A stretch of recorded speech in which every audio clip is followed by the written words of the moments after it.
ايه السبب في انك عمال تعمل رجيم ودايت ومنتظم بكل القواعد والرولز بتاعة الرجيم بتاعك، وفي الاخر وزنك ما بينزلش او وزنك ما بينزلش؟ الفكرة هنا ان ممكن يكون جسمك اصلا رافض فكرة انه يخس، في مشكلة جواه بترفض انك وزنك ينزل او تخسر دهونك. طيب، انت جربت كل حاجة وفي الاخر وزنك ثابت او ممكن يكون بيزيد، او لو حتى بينزل بنسب ضئيلة جدا جدا جدا. المشكلة هنا في حاجة ممكن تكون اسمها مقاومة أنسولين. مقاومة الأنسولين هي ممكن تكون السبب الخفي اللي انت مش شايفه، وعمال تعمل رجيم ودايت وتغير ما بين نظام ونظام ونظام، وفي الاخر مفيش نتيجة علشان جسمك اصلا رافض فكرة انه يخس، عشان في مشكلة جوه انت مش عارف تحلها. في الفيديو ده مع بعض هنعرف ازاي نتخلص من مقاومة الانسولين، وازاي نعالجها باسهل طريقة، وازاي نتخلص من الكابوس اللي بيواجه ناس كتير جدا عايزة تخسر دهونها. تابع معايا الفيديو للاخر عشان تستفاد بكل كلمة هنقولها. وما تنساش لو انت اول مرة تتفرج علينا تعمل لنا لايك للفيديو وسبسكرايب عشان يوصلك كل جديد، وتفعل الجرس عشان يوصلك اشعار بكل حلقة بننزلها جديد. اهلا بيكم في قناة معلومات صحتك، ويلا بينا نبدأ الفيديو.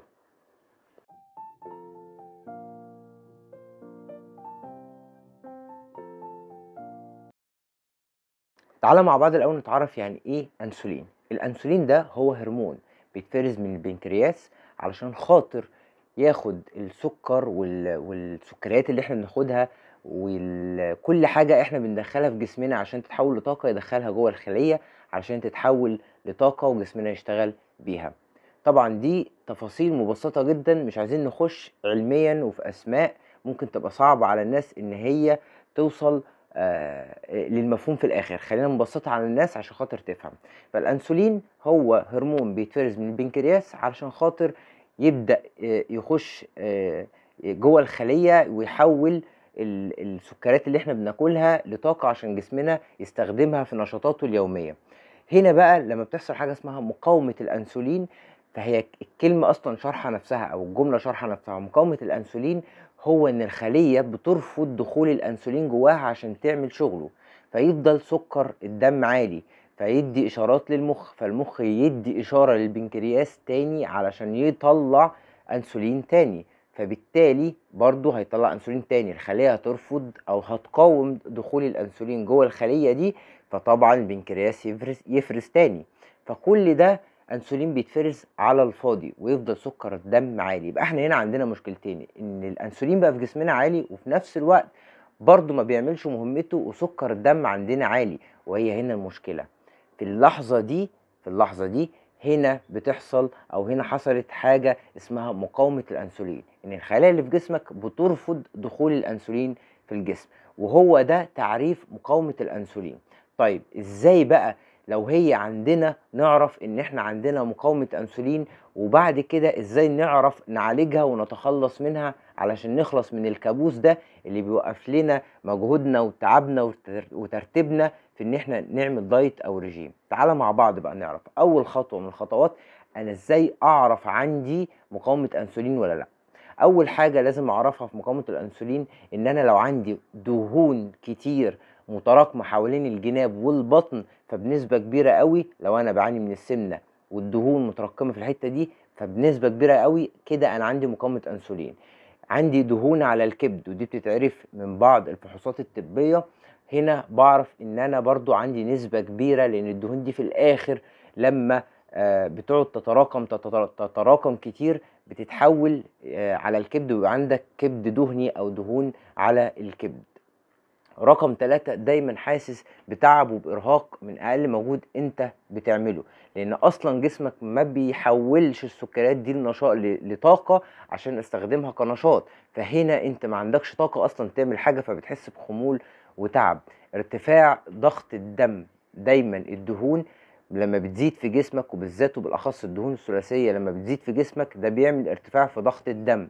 علامات وبقع داكنة وتنايات معينة في الرقبة وفي الرقبة من ورا وفي الجنب، ده بيدل جدا على وجود مقاومة الأنسولين. طبعا لو انت بتعمل رجيم أو دايت ووزنك ما بينزلش ما بتخسش بسرعة، برضو دي علامة من علامات مقاومة الأنسولين.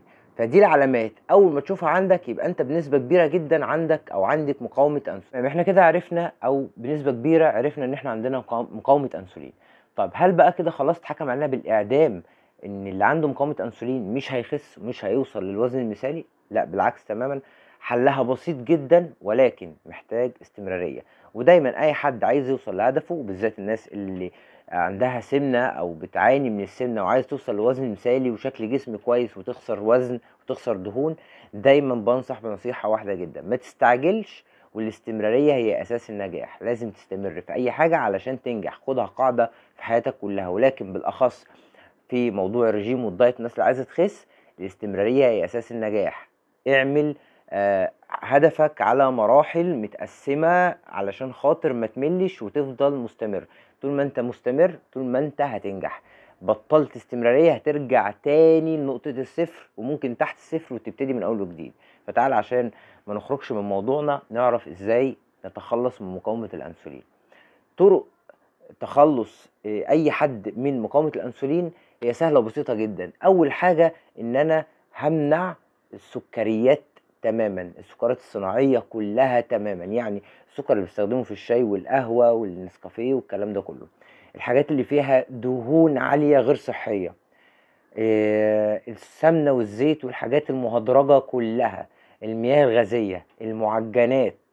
لازم تعمل نشاط بدني، مش لازم عندك المقدرة او عندك المقدرة تروحي جيم وتلعبي على التريدميل والعجلة وشوية جيم وشوية فتنس وشوية كارديو حلوين، ده مية مية. طب انا ما عنديش المقدرة ان انا اعمل ده، ما عنديش الوقت، ما عنديش الامكانية المادية، ما عندكش اي امكانية انك تروح جيم 4 أو 5 أيام في الأسبوع، ويا ريت يبقى كل يوم إن أنا أنزل أمشي بوتيرة سريعة لمدة 30 دقيقة كل يوم.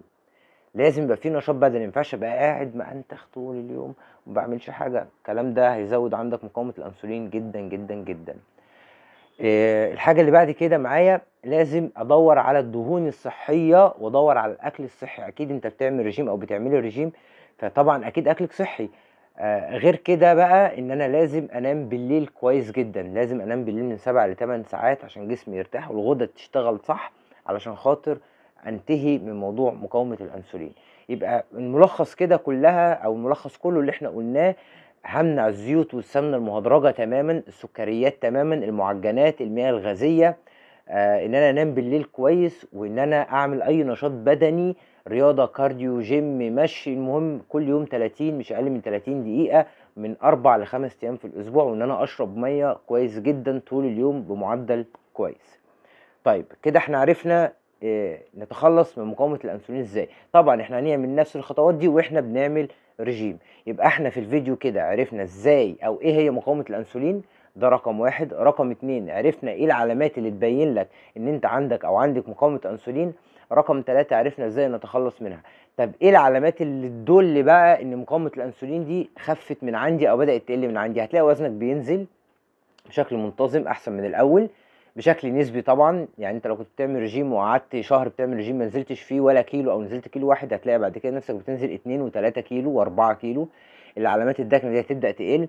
الدهون الحشويه او الدهون الداخليه اللي هي دهون الكبد والدهون اللي على الاعضاء هتبدا تقل. دهون جسمك من بره هتبدا تقل. هتحس بنشاط شويه، اللي هي عكس الاعراض اللي احنا شفناها. عكس الاعراض هتحصل معاك لما تبدا مقاومه الانسولين تقل في جسمك. وبكده احنا استعرضنا او قلنا في الفيديو بتاعنا في الحلقه الصغيره دي ايه هي مقاومه الانسولين واعراضها ايه وازاي تتخلص منها.